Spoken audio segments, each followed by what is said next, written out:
மாணவ கண்மணிகள் அனைவருக்கும் என் இனிய காலை வணக்கங்கள். மாணவ கண்மணிகள் அனைவரும் நலமாக உள்ளீர்களா? மாணவ கண்மணிகள் தங்களுடைய வழிபாட்டினை கூறிவிட்டீர்களாம். நன்றி. நான் ஒரு நல்ல ஆசிரியர். நான் உங்களுக்கு தாயாகவும் தந்தையாகவும் இருந்து முறையான கல்வியை அன்புடன் போதிப்பேன். நான் ஒரு நல்ல ஆசிரியர். நான் உங்களுக்கு தாயாகவும் தந்தையாகவும் இருந்து முறையான கல்வியை அன்புடன் போதிப்பேன்.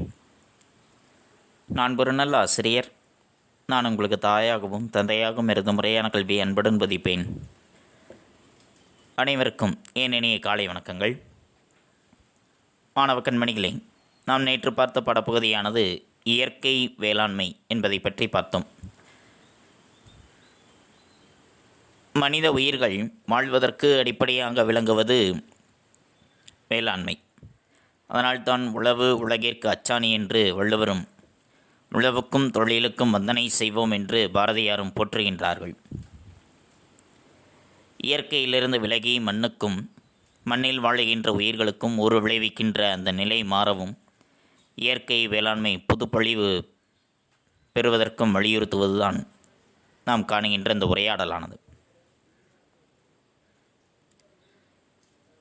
இயற்கை வேளாண்மை என்பதனை நம்மாழ்வார் ஐயாவினுடைய வழியை பின்பற்றி வேளாண்மை செய்யலாம் என்று மங்கை என்ற பெண் முடிவு செய்கின்றார்.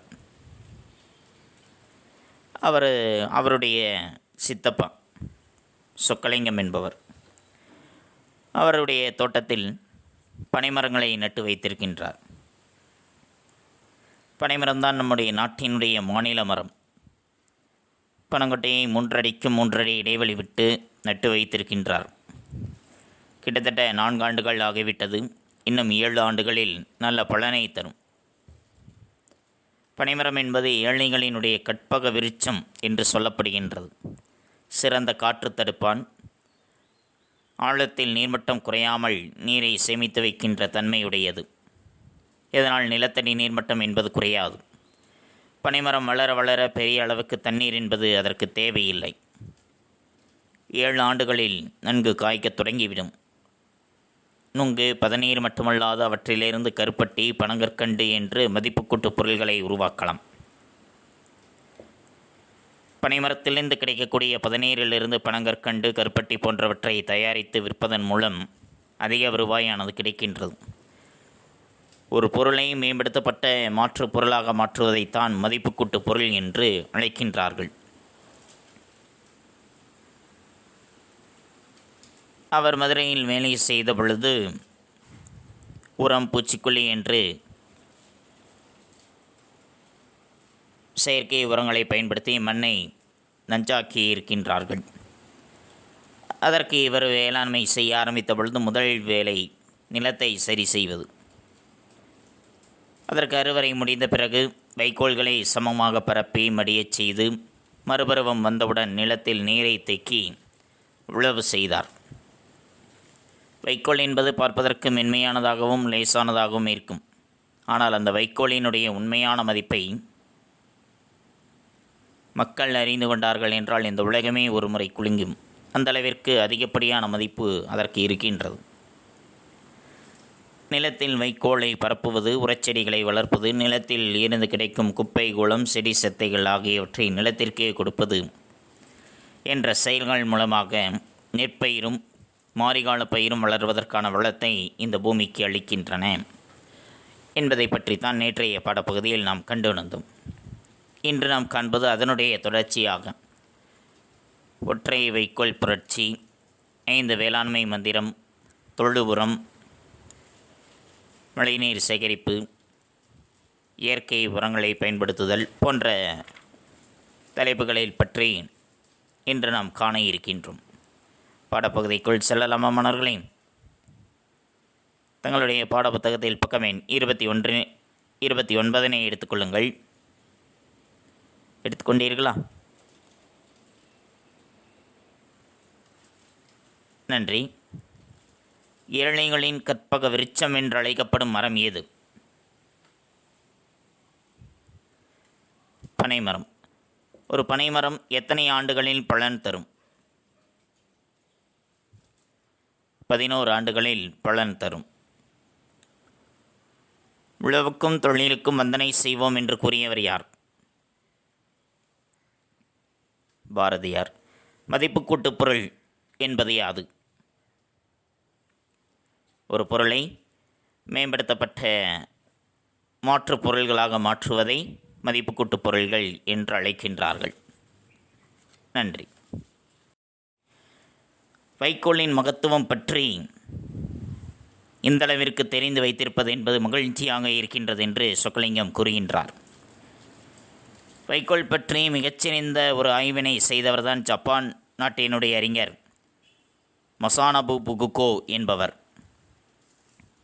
ஜப்பான் நாட்டினுடைய அறிஞர் மசானபு புகோகா என்பவர். இவர் 1978ஆம் ஆண்டு ஒற்றை வைக்கோல் புரட்சி என்ற நூலை எழுதியிருக்கின்றார். இயற்கை அனைத்தையும் வாரி வழங்கக்கூடிய தாய், அதே நேரத்தில் எளிதில் சிதைந்துவிடும் வகையில் மென்மையானதும் கூட.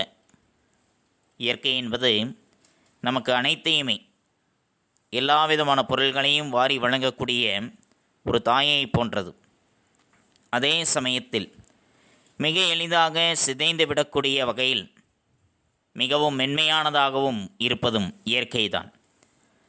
நிலத்தின் வளத்தை அக்கறையுடன் நன்முறையில் பராமரித்தால் பதிலுக்கு அதுவும் மனித தேவைகளை நல்ல முறையில் நிறைவு செய்யும். விவசாயத்தின் வசந்த காலமாக இயற்கை வேளாண்மை எல்லா காலங்களிலும் திகழும் என்று மசானபு புகோகா என்பவர் குறிப்பிட்டிருக்கின்றார். அவர் 5 வேளாண்மை மந்திரங்களை இந்த உலகிற்கு எடுத்து கூறுகின்றார். 1. உழப்படாத நிலம், வேதியியல் உரமில்லாத உற்பத்தி, பூச்சிக்கொல்லி தெளிக்கப்படாத பயிர் பாதுகாப்பு, தண்ணீர் நிறுத்தாத நெல் சாகுபடி, ஒட்டு விதை இல்லாமல் உயர் விளைச்சல் ஆகிய இந்த 5 வேளாண்மை மந்திரங்களை இந்த உலகிற்கு எடுத்து கூறியிருக்கின்றார். உழப்படாத நிலம், உழவு செய்யப்படாது இருக்கக்கூடிய நிலங்கள். வேதியியல் உரமில்லாத உற்பத்தி, வேதியியல் உரமில்லாது இயற்கை உரங்களை பயன்படுத்தி நாம் உற்பத்தி செய்வது. அடுத்து பூச்சிக்கொல்லி மருந்து தெளிக்கப்படாத பயிர் பாதுகாப்பு, பூச்சிக்கொல்லி மருந்துகள் தெளிக்கப்படாமல் பயிரினை பாதுகாப்பது. தண்ணீர் நிறுத்தாத நெல் சாகுபடி, தண்ணீர் என்பது தொடர்ந்து வந்து கொண்டே இருக்கக்கூடிய நெல்லினை சாகுபடி செய்வது. ஒட்டு விதை இல்லாமல் உயர் விளைச்சல், ஒட்டு விதைகளை பயன்படுத்தி அதிக விளைச்சல் என்பதை நாம் பெற்றுக்கொண்டே இருக்கின்றோம் இன்றைய காலகட்டத்தில். ஆனால் அவை இல்லாமல் உயர் விளைச்சல் பெறுவதற்கு என்று 5 வேளாண்மை மந்திரங்களை இந்த உலகிற்கு எடுத்து கூறியவர்தான் மசானபு புகோகா என்பவர். வைக்கோலை மடக்கி உழுவதோடு அடுத்த பருவம் வந்தவுடன் நீரை தேக்கி உழ வேண்டும். இப்போ நாம் வைக்கோலை நிலங்களில் பரப்பி உழவு செய்கின்றோம். அப்படி உழவு செய்ததோடு நின்று விடாமல் அடுத்த பருவம் வரும்பொழுது மீண்டும் நிலத்தில் நீரை தேக்கி மீண்டும் ஒரு முறை உழவு செய்ய வேண்டும். அவ்வாறு உழும்போது தொழு உரத்தையும் இட வேண்டும். ஆனால் இது ஒரே ஆண்டில் அந்த நிலத்தில் தங்கி இருக்கக்கூடிய நாம் செயற்கை உரங்கள், பூச்சிக்கொல்லி மருந்துகள் இவற்றை பயன்படுத்தி விவசாயம் செய்திருக்கும் பொழுது அவற்றினுடைய நஞ்சானது ஒரே ஆண்டில் நீங்கிவிடாது. 2-3 ஆண்டுகள் ஆகும். 2-3 ஆண்டுகளும் இதே போன்று வைக்கோலை நாம் நிலத்தில் பரப்பி உழவு செய்ய வேண்டும். மீண்டும் மறுபருவம் வந்து பயிரை விளைவிக்கும் பொழுது மீண்டும் அதில் நீரை தேக்கி உழவு செய்ய வேண்டும். அவ்வாறு உழும்போது தொழு உரத்தை இட வேண்டும். இவ்வாறு 2-3 ஆண்டுகள் நாம் செய்தால் மட்டும்தான் நிலத்தில் தேங்கி இருக்கக்கூடிய அந்த நஞ்சுகளானது நீங்கும். இல்லை என்றால் அவை நிலத்திலேயே தான் தங்கியிருக்கும். அதனால் விளையக்கூடிய பயிர்களும் நஞ்சாகத்தான் இருக்கும். அதனை உண்பதனால் நமக்கும் அந்த நஞ்சுகளானது நம்முடைய உடலில் வந்து சேரும். புரிந்ததா மாணவர்களே? ஆக இயற்கை உரங்களை பயன்படுத்தி தான் நாம் வேளாண்மை என்பதை செய்ய வேண்டும். நன்றி. தொழு உரம். தொழு உரம் என்பது யாது என்று கேட்கின்றார் மங்கை. தொழு உரம் என்பது மாட்டுச்சாணம், கோமியம் இவற்றை கலந்து வைக்கோலை மட்கச் செய்து உருவாக்க வேண்டும். மாட்டுச்சாணங்கள், மாட்டினுடைய கோமியம் இவற்றை கலந்து அதனுள் வைக்கோலை மட்கச் செய்ய வேண்டும். வைக்கோலையும் அவற்றில் கலந்து அவை மட்கிப் போகும் அளவிற்கு செய்து உருவாக்குவதுதான் தொழு உரம் என்பது. இது நஞ்சை நிலத்திற்கு, நல்ல நீர்வளம் நிறைந்திருக்கக்கூடிய நிலத்திற்கு இந்த தொழு உரமானது பயன்படும். மாட்டுச்சாணம் அதனோடு கோமியத்தை கலந்து வைக்கோலை மட்கச் செய்து உருவாக்குவது தொழு உரம் என்பது. இதே புன்சை நிலத்திற்கு காய்ந்த இலைச்சருகு, சாம்பல் இவற்றை கலந்து போட்டால் போதும். இதே புன்சை நிலத்திற்கு நாம் செய்கின்றோம் என்றால் காய்ந்த இலைகளினுடைய சருகுகள், மரங்களிலிருந்து கீழே உதிர்ந்திருக்கக்கூடிய அந்த காய்ந்த இலை சருகுகள், அடுத்து சாம்பல், நாம் விறகு எரிப்பதனால் கிடைக்கக்கூடிய சாம்பல்கள்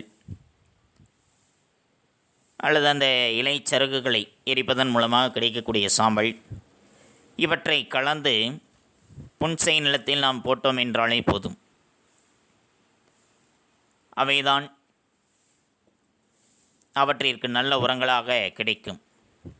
சாம்பல் என்றால் நாம் எங்காவது போய் எடுத்து வந்து விடக்கூடாது. ஒரு தொழிற்சாலையினுடைய கழிவுகளை எடுத்து வந்து கூடாது.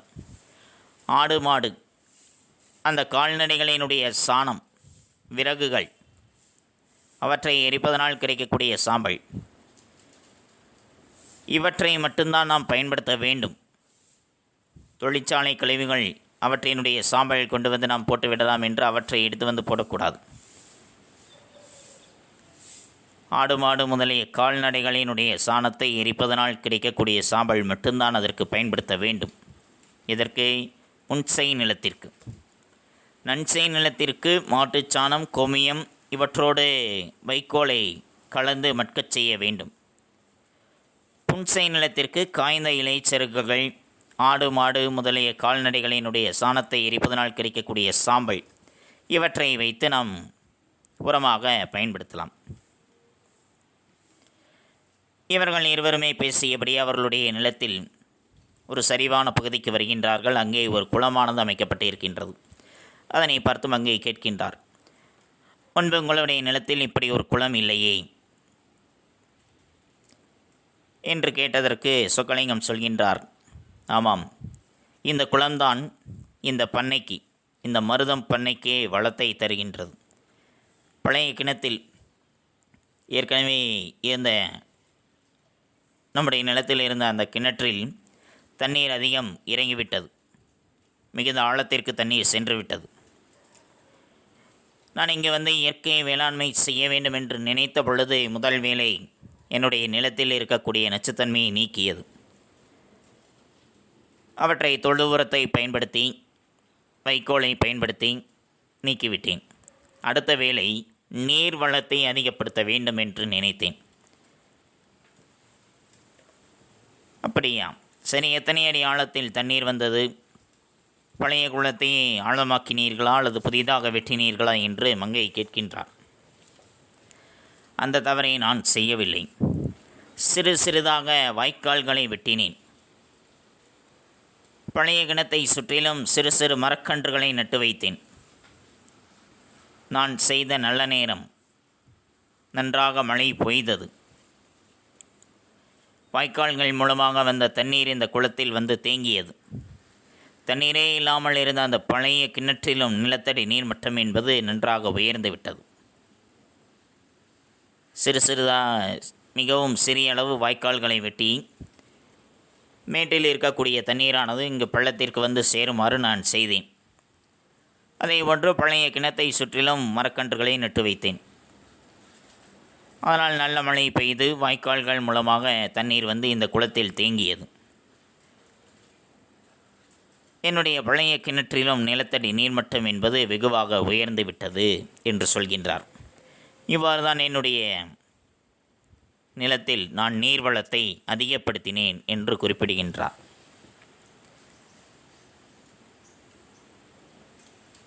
நாமும் நம்முடைய தோட்டங்களில் கிணறுகள் இருக்கின்றது என்றால் அதற்கு தண்ணீர் வருவதற்கான வடிகால் வாய்க்கால்களை ஏற்படுத்தினோம் என்றால் மழை பெய்யும் பொழுது அந்த மழை நீரானது அந்த சிறு சிறு வாய்க்கால்கள் வழியாக நேராக கிணற்றிற்குள் சென்றுவிடும். இதன் மூலமாக கிணற்று நீர்மட்டமும் படிப்படியாக உயரும், நிலத்தடி நீர்மட்டமும் அதிகரிக்கும். சரியா மாணவர்களே? நன்றி. இந்த இனத்தில் சில்லுன்னு நன்றாக காற்று வருகின்றது. இந்த மரத்தில் மோதி வருகின்ற காற்றா அல்லது நீரில் மோதி வருகின்ற காற்றா? என்ன சிலிர்ப்பு, வெயிலே தெரியவில்லையே என்று மங்கை குறிப்பிடுகின்றார். அதற்கு மல்லிகா சொல்கின்றார், மங்கை, நம்முடைய பண்ணைக்கு, இந்த மருதம் பண்ணைக்கு வெயிலும் ரொம்ப முக்கியம். மழைநீர் சேகரிப்பால் நம்முடைய கிணற்று தண்ணீர் மட்டம் வெகுவாக உயர்ந்து விட்டது. உடனே மங்கை சொல்கின்றார், சித்தப்பா, நம்முடைய பண்ணையில் என்னென்னவெல்லாம் விளைகின்றது? நிறைய மரங்கள் இருக்கின்றன. இது என் இந்த பயிர் புதிதாக இருக்கின்றது என்று ஒரு பயிரை பார்த்து கேட்கின்றார். அதற்கு சொக்கலிங்கம் சொல்கின்றார், மங்கை, இது உளுந்து, நெல்லுக்கு ஊடு பயிராக போடுவது. அது உளுந்து பயிர். இது நெல்லுக்கு ஊடுபயிராக அவற்றினை நாங்கள் விளைவித்திருக்கின்றோம். இதனை அறுவடை செய்த பிறகு அதனுடைய வேறு முடிச்சுகளில் இருக்கக்கூடிய நைட்ரசன் நிலத்தினுடைய வளத்தை பெருக்கி அடுத்த விளைச்சலை அதிகரிக்க செய்கின்றது. அதனால் தான் அவற்றை ஊடுபயிராக நாங்கள் விளைவிக்கின்றோம். உளுந்தம்பயிர் என்பது அதனை அறுவடை செய்த பிறகு அதனுடைய வேர் முடிச்சுகளில் இருக்கக்கூடிய நைட்ரசன் வாயு நிலத்தினுடைய வளத்தை பெருக்கி அடுத்த விளைச்சலுக்கு அதிகரிப்பதற்கு உதவுமா? சரி, ஆனால் பூச்சி விழுந்தால் நாம் பூச்சிக்கொல்லியை தானே பயன்படுத்த வேண்டும் என்று கேட்கின்றார் மங்கை. அது சரிதான், அங்கேதான் நாம் கவனிக்க வேண்டியது. ஏனென்றால் பூச்சிக்கொல்லி என்பது பயிரில் இருக்கின்ற பூச்சியை மட்டும் கொல்லவில்லை, விளையக்கூடிய பயிருக்குள்ளேயும் அது ஊடுருவுகின்றது. அதனை சாப்பிடுகின்ற மக்களுக்கும் நிறைய நோய்கள் என்பது வருகின்றது. புற்றுநோய் ஏற்படுகின்றது, வயிற்றுப்புண் ஏற்படுகின்றது, மலட்டுத்தன்மை என்று இன்னும் என்னென்னவெல்லாம் நோய்கள் ஏற்படுகின்றன என்று குறிப்பிடுகின்றார்கள். அது பயிரில் இருக்கக்கூடிய பூச்சிகளை மட்டும்தான் அழிக்கின்றது பூச்சிக்கொல்லி மருந்து என்று நாம் நினைக்கின்றோம். ஆனால் பயிரில் இருக்கின்ற பூச்சிகளை மட்டும் அழிக்கவில்லை, விளையக்கூடிய பயிருக்குள்ளும் அது ஊடுருவி செல்கின்றது. அதனை உண்ணக்கூடிய மக்களுக்கும் அந்த பயிர்களின் வழியாக, அந்த உணவுப் பொருள்களின் வழியாக அவர்களுடைய உடலுக்குள்ளும் அது செல்கின்றது. அவ்வாறு செல்லும் பொழுது பல நோய்களானது ஏற்படுகின்றது. புற்றுநோய், வயிற்றுப்புண், மலட்டுத்தன்மை போன்ற பல நோய்களானது அவர்களுக்கு ஏற்படுவதற்கு காரணமாக இருக்கின்றது என்றால் அது பூச்சிக்கொல்லி மருந்துகள், ரசாயன உரங்களை நாம் பயன்படுத்தியதனுடைய விளைவுதான். இன்றைய காலகட்டத்தில் ஏராளமான நோய்கள் ஏற்பட்டிருக்கின்றது. ஆனால் நம்முடைய முன்னோர்களினுடைய காலகட்டத்தில் அந்த அளவிற்கு நோய்கள் என்பது அதிக அளவில் இல்லை என்றாலும் குறைந்த அளவுதான் இருந்தது. ஆனால் இன்று ஏராளமான நோய்கள் இருக்கின்றது. அதிக அளவு நோய்கள் அவர்களுக்கு ஏற்படாதிருப்பதற்கு காரணம் இயற்கை உரங்களை பயன்படுத்தி இயற்கை முறையில் அவர்கள் வேளாண்மை செய்தார்கள். ஆனால் இன்று அதிக விளைச்சல் கிடைக்க வேண்டும், அதிக லாபம் ஈட்ட வேண்டும் என்ற குறுகிய நோக்கத்தில் பூச்சிக்கொல்லி மருந்துகள், ரசாயன உரங்கள் இவற்றை நாம் பயன்படுத்துகின்றோம். இதனால் விளைச்சல் கிடைத்தாலும் பாதிப்பு என்பது நமக்குத்தான் ஏற்படுகின்றது. பல நோய்கள் ஏற்படுவதற்கும் காரணமாக அவை அமைகின்றன. சரியா மாணவர்களே? ஆனால் பயிரில் இருக்கின்ற பூச்சிகளை எப்படி விரட்டுவது? விளைச்சல் என்பது குறையாதான் பூச்சிக்கொல்லி மருந்து பயன்படுத்தாமல் இருந்தால் என்று கேட்கின்றார் மங்கை. அதற்கு சொக்கலிங்கம் என்ன கூறினார் என்பதை காண்போம். ஏன் குறையும்? இயற்கை வேளாண்மை என்றால் ஒட்டுமொத்தமாக விதை விதைப்பதிலிருந்து விளைச்சல் முடிகின்ற வரைக்கும் வேதிக்கலப்பு என்பதே இருக்கக்கூடாது. அதுதான் இயற்கை வேளாண்மை என்பது. நிலத்தை உழவு செய்து பயிரை விதைப்பதிலிருந்து தண்ணீர் பாய்ச்சி அவை களை எடுத்து அறுவடை செய்கின்ற வரைக்கும் வேதிக்கலப்பு என்பதே இருக்கக்கூடாது. அதுதான் இயற்கை வேளாண்மை என்பது. வேதிக்கலப்பு இல்லாத பூச்சிக்கொல்லி என்பது நடைமுறைக்கு சாத்தியமா என்று கேள்வி மங்கை எழுப்புகின்றார். சாத்தியம்தான்.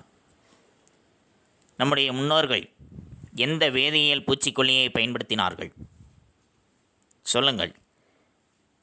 எந்த ரசாயன பூச்சிக்கொல்லி மருந்துகளை அவர்கள் பயன்படுத்தினார்கள்?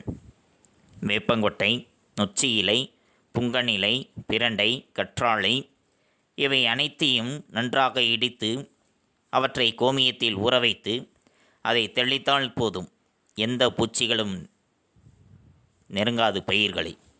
இவை வேப்பங்கொட்டை, நொச்சி இலை, புங்கன் இலை, பிரண்டை, கற்றாழை இவை அனைத்தையும் கலந்து நன்றாக இடித்து கோமியத்தில், மாட்டினுடைய கோமியத்தில் ஊற வைத்து அதனை பயிர்களுக்கு நாம் தெளித்தோம் என்றாலே போதும், எந்த விதமான பூச்சிகளும் பயிர்களை நெருங்காது. இது உண்மைதானா என்று மங்கை கேட்கின்றார். ஆமாம், அப்படித்தான் நாங்கள் செய்கின்றோம். இதனால் பூச்சிகள் வருவது என்பது படிப்படியாக குறைந்துவிட்டது. அதோடு மட்டுமல்லாது நிலத்தில் இருக்கின்ற மண்புழு போன்ற சிறு உயிர்கள் அழிவதும் தடுக்கப்படுகின்றது. பூச்சிக்கொல்லி மருந்துகளை தெளிப்பதன் வாயிலாக நிலத்தில் இருக்கக்கூடிய மண்புழு போன்ற சிறு சிறு உயிர்களும் அழிக்கப்படுகின்றது. ஆனால் இவ்வாறு இயற்கை உரத்தினை பயன்படுத்தி வேப்பங்கொட்டை, நொச்சி இலை, புங்கன் இலை, பிரண்டை, கற்றாழை இவற்றை இடித்து கோமியத்தில் ஊறவித்து அதனை பயிர்களுக்கு தெளிப்பதன் வாயிலாக நிலத்தில் இருக்கின்ற மண்புழு போன்ற சிறு உயிர்கள் அழிவதும் தடுக்கப்படுகின்றது. மண்ணில் இருக்கின்ற நுண்ணுயிர் பெருக்கத்தினால் மண்ணும் தன்னுடைய வளத்தை இழப்பது கிடையாது. சரி, பூச்சிக்கொல்லி நீங்கள் இதனை பயன்படுத்தி விட்டீர்கள். உரத்திற்கு என்ன செய்கின்றீர்கள்? ஏராளமான உரங்கள் போட்டால்தான் விளைச்சல் கூடும் என்று முதலில் நாங்களும் நினைத்தோம். அதனால் ஏராளமான உரங்களை நாங்களும் பயன்படுத்தினோம். முதலில் விளைச்சல் அதிகமாகத்தான் இருந்தது. அதன் பிறகுதான் நாளாக நாளாக மண் நஞ்சாகி விளைச்சல் என்பதை குறைந்து விட்டது. அதனால் இப்பொழுது உரத்தையும் கூட இயற்கையாகவே நாங்கள் உருவாக்கிக் கொள்கின்றோம். நாம் பயன்படுத்துகின்ற உரம், மருந்து எல்லாமே இயற்கையாக நம்மிடம் இருப்பது தான். அதோடு மட்டுமல்லாது அவை சுற்றுப்புற சூழலையும் காப்பதற்கான வழியாகத்தான் இருக்கின்றது. நுண்ணுயிர் பெருக்கம் குறையாமல் மண் சத்து வீணாகாமல் நிலமும் நன்றாக இருக்கின்றது. மண்ணில் இருக்கக்கூடிய நுண்ணுயிரிகள் அதனுடைய பெருக்கம் குறையாமலும் தடுக்கப்படுகின்றது. மண்ணினுடைய சத்தம் வீணாகாமலும் இருக்கின்றது. நிலமும் நன்றாக இருக்கின்றது, நல்ல வளமுடையதாக இருக்கின்றது. தொடர்ந்து விடாமல் மாறி மாறி சாகுபடி செய்யலாமா என்றால் இல்லை. சில காலங்கள் நிலத்தை ஆறப்போட வேண்டும். உழவு செய்யாமல் நிலத்தை விட்டுவிட வேண்டும். சரியான கால இடைவெளியில் மாறி மாறி பயிரிட வேண்டும். அதற்கேற்ற பருவத்திற்கேற்றவாறு மாறி மாறி நம்ம பயிர்களை பயிரிட வேண்டும். அவ்வப்பொழுது நிலத்தை மாறப்போட விட வேண்டும். இதனை பற்றியெல்லாம் இன்னும் நீ நிறைய தெரிந்து கொள்ள வேண்டும். அதற்கு சுற்றி இருக்கக்கூடிய பண்ணைகள் சிலவற்றையும் நாம் பார்வையிடலாம். அரசும் வேளாண்மை அலுவலகம் மூலமாக நிறைய வழிமுறைகளை சொல்கின்றது. அதற்கான பயிற்சிகளையும் தருகின்றது. அவற்றில் கலந்து கொண்டு நல்ல வழிமுறைகளையும் நாம் கற்றுக்கொள்ளலாம். ஆடிப்பட்டத்தில் உழவை நான் தொடங்குகின்றேன். பேசிக்கொண்டே இருந்ததில் நேரம் போனதே தெரியவில்லை. சரி, வாருங்கள் வீட்டிற்கு செல்வோம் என்று மங்கை குறிப்பிடுகின்றார். நாமும் நம்முடைய நிலத்தில் இயற்கை வேளாண்மை என்பதை செய்தோம் என்றால் நம்முடைய நிலமும் நன்றாக இருக்கும். சுற்றுப்புற சூழலையும் நாம் பாதுகாக்கலாம். மண்ணினுடைய சத்தும் வீணாகாமல் தடுக்கப்படும், நிலமும் நல்ல நிலமாக இருக்கும். சரியா மாணவர்களே? இந்த பாடத்தின் வாயிலாக இயற்கை வேளாண்மை என்பது எந்தளவிற்கு மிக முக்கியமானதாக இருக்கின்றது என்பதை பற்றி நாம் அறிந்து கொண்டோம். ஆக இயற்கை முறையில் வேளாண்மை செய்வதனால் என்னென்ன பலன்கள் நமக்கு கிடைக்கப் பெறுகின்றது என்பதை பற்றியும் நாம் அறிந்து கொண்டோம். நம்முடைய நிலத்தில் நாம் இயற்கை முறையில்தான் வேளாண்மை செய்ய வேண்டும். செயற்கை உரங்கள், பூச்சிக்கொல்லி மருந்துகள் இவற்றை பயன்படுத்தினோம் என்றால் நிச்சயமாக அதில் இருக்கக்கூடிய பூச்சிகள் அழியும். ஆனால் அதில் விளையக்கூடிய பயிர்களில் இருக்கக்கூடிய சத்துக்களை அழித்து அவை நஞ்சாக மாற்றமடையும். அதனை உண்பதனால் அந்த நஞ்சும் நமக்குத்தான் வந்து சேரும். ஆக பூச்சிக்கொல்லி ரசாயன உரங்களை பயன்படுத்தாமல் இயற்கை உரங்களை பயன்படுத்தி, தொழு உரத்தை பயன்படுத்தி நம்முடைய நிலத்தையும் அதில் விளையக்கூடிய பயிர்களையும் பாதுகாப்பது என்பது நம்முடைய கடமை. சரியா மாணவர்களே? நன்றி. மாணவ கண்மணிகளை, இதுகாரும் நாம் கண்டறிந்தது இயற்கை வேளாண்மை என்பதில் இரண்டாவது பகுதியை பார்த்தோம். வைக்கோலினுடைய மகத்துவத்தை பற்றி ஜப்பான் நாட்டினுடைய அறிஞர் மசானபு புகோகா என்பவர் 1978ஆம் ஆண்டு ஒற்றை வைக்கோல் புரட்சி என்ற நூலை எழுதி வெளியிட்டார்.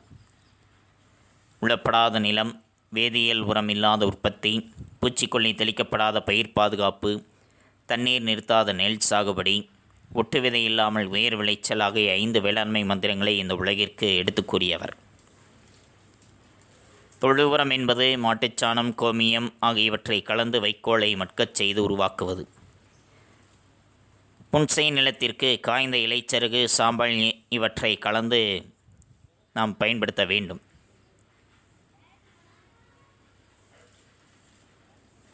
அதேபோன்று நெற்பயிருக்கு ஊடுபயிராக உளுந்தினை போடுவதன் வாயிலாக அவற்றை அறுவடை செய்த பிறகு அதனுடைய வேர் முடிச்சுகளில் இருக்கக்கூடிய நைட்ரசன் நிலத்தினுடைய வளத்தை பெருக்கி அடுத்த விளைச்சலை அதிகரிக்க உதவி செய்யும். பூச்சிக்கொல்லி மருந்தை பயன்படுத்துவதனால் பயிரில் இருக்கின்ற பூச்சி மட்டும் அழியாமல் விளையக்கூடிய பயிர்களுக்குள்ளேயும் அது ஊடுருவுகின்றது. அதனால் அதனை சாப்பிடக்கூடிய மக்களுக்கு ஏராளமான நோய்கள் வருகின்றது. வேதிக்கலப்பு இல்லாத பூச்சிக்கொல்லி என்பது நடைமுறைக்கு சாத்தியமா என்றால் சாத்தியம்தான். நம்முடைய முன்னோர்கள் எந்த பூச்சிக்கொல்லி மருந்துகளை பயன்படுத்தினார்கள்? வேப்பங்கொட்டை, நொச்சி இலை, புங்கன் இலை, பிரண்டை, கற்றாழை இவற்றை நன்றாக இடித்து அவற்றை கோமியத்தில் ஊற வைத்து பயிர்களுக்கு தெளித்தார்கள். இதனால் பயிர்களும் நன்றாக விளைந்தது. மண்ணில் இருக்கக்கூடிய நுண்ணுயிர் பெருக்கமும் அதிகரித்தது. இதனால் மண்ணும் தன்னுடைய வளத்தை இழக்காமல் இருந்தது. சரியான கால இடைவெளியில் நிலத்தை ஆறப்போட்டு மாறி மாறி பயிரிட வேண்டும். இவற்றை பற்றி இன்றைய பாடப்பகுதியில் நாம் கண்டறிந்தோம். மாணவ கண்மணிகளுக்கு நன்கு புரிந்திருக்கும் என எண்ணுகின்றேன். தங்களுடைய நிலத்தில் தயவு செய்து இயற்கை வேளாண்மை முறையில் உழவு செய்யுங்கள். அது உங்களுக்கும் பலனை தரும், உங்களுடைய தலைமுறைக்கும் பலனை தரும். சரியா மாணவர்களே? அடுத்து நாம் காண்பது பாடப்புத்தகம் படித்தல். பாடப்புத்தகம் படித்தல் பக்கம் எண் 30 மற்றும் 31. பக்கம் எண் 30இல் உழப்படாத நிலம், வேதியியல் உரமில்லாத உற்பத்தி என்பதில் ஆரம்பித்து பக்கம் எண் 31இல் பேசிக்கிட்டே இருந்ததில் நேரம் போனதே தெரியலை, வாங்க வீட்டுக்கு போவோம் என்பது வரைக்கும் மாணவ கண்மணிகள் பாடப்புத்தகம் படித்தலாக எடுத்துக்கொண்டு எழுந்து நின்று உறக்க படியுங்கள்.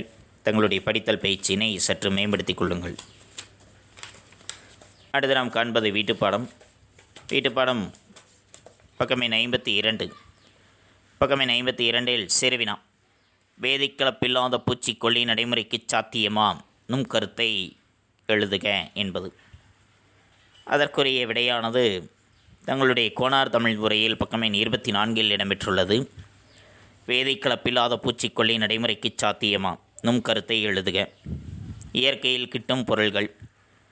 வேதிக்கலப்பில்லாத பூச்சிக்கொல்லி மருந்து தயாரிக்க வேண்டியவை வேப்பங்கொட்டை, நொச்சி இலை, புங்கன், கற்றாழை, பிரண்டை ஆகும். இவை நம்மை சூழ வளரும் எளிதில் கிட்டும் இயற்கை பொருள்கள். இவற்றை நாமும் வளர்க்கலாம். திட்டமிட்டும் செயல்பட வேண்டும். மேற்கண்ட பொருள்களை கோமியத்தில் ஊற வைப்பர். வேளாண்மை சார்ந்த துணை தொழில் மாடு வளர்த்தல். தனியார் பலரும் பன்னோக்கில் மாடுகளை வளர்க்கின்றனர். திட்டமிட்டு செயல்பட்டால் ஒரு சொட்டு கோமியத்தை கூட வீணாகாமல் பயன்படுத்தலாம். எனவே வேதிக்கலப்பில்லாத பூச்சிக்கொல்லி நடைமுறைக்கு சாத்தியமானதே. இதுதான் அந்த வினாவிற்குரிய விடை. இந்த வினாவினை ஒருமுறை எழுதி பலமுறை படித்துக் கொள்ளுங்கள். எழுதுவது ஒருமுறை, படிப்பது பலமுறை. தங்களுடைய கையெழுத்து பயிற்சியும் சற்று மேம்படுத்திக் கொள்ளுங்கள். அடுத்த பக்கம் எண் 52 பழவுள் தெரிய. தங்களுடைய பாடப்புத்தகத்தை எடுத்துக்கொள்ளுங்கள். அதில் பக்கம் எண் 52 பழவுள் தெரிய. மண்ணுக்கு வளம் சேர்ப்பன. இரண்டாவது வினா. எவை மண்ணுக்கு வளம் சேர்க்கும்? மண்புழு, ஊடுபயிர், இயற்கை உரங்கள். இவை மூன்றும் தான். மூன்றுமே மண்ணுக்கு வளம் சேர்ப்பவை தான். அடுத்து நான்காவது. கருப்பட்டி, பனங்கற்கண்டு போன்றவை மதிப்புக்கூட்டு பொருள்கள், நேரடி பொருள்கள். அ மட்டும் சரி, ஆ மட்டும் சரி, இரண்டும் சரி. அ தவறு, ஆ சரி. இது கருப்பட்டி, பனங்கற்கண்டு போன்றவை மதிப்புக்கூட்டு பொருள்கள் தான். ஆக அ மட்டும் சரி, அதுதான் சரியான பதில். குறித்து கொண்டீர்களா? நன்றி. தங்களுடைய கையெழுத்து பயிற்சியும் சற்று மேம்படுத்திக் கொள்ளுங்கள். தங்களுடைய படித்தல் பயிற்சியும் சற்று மேம்படுத்திக் கொள்ளுங்கள். மீண்டும் அடுத்த பாட வேளையில் சந்திப்போம். நன்றி, வணக்கம்.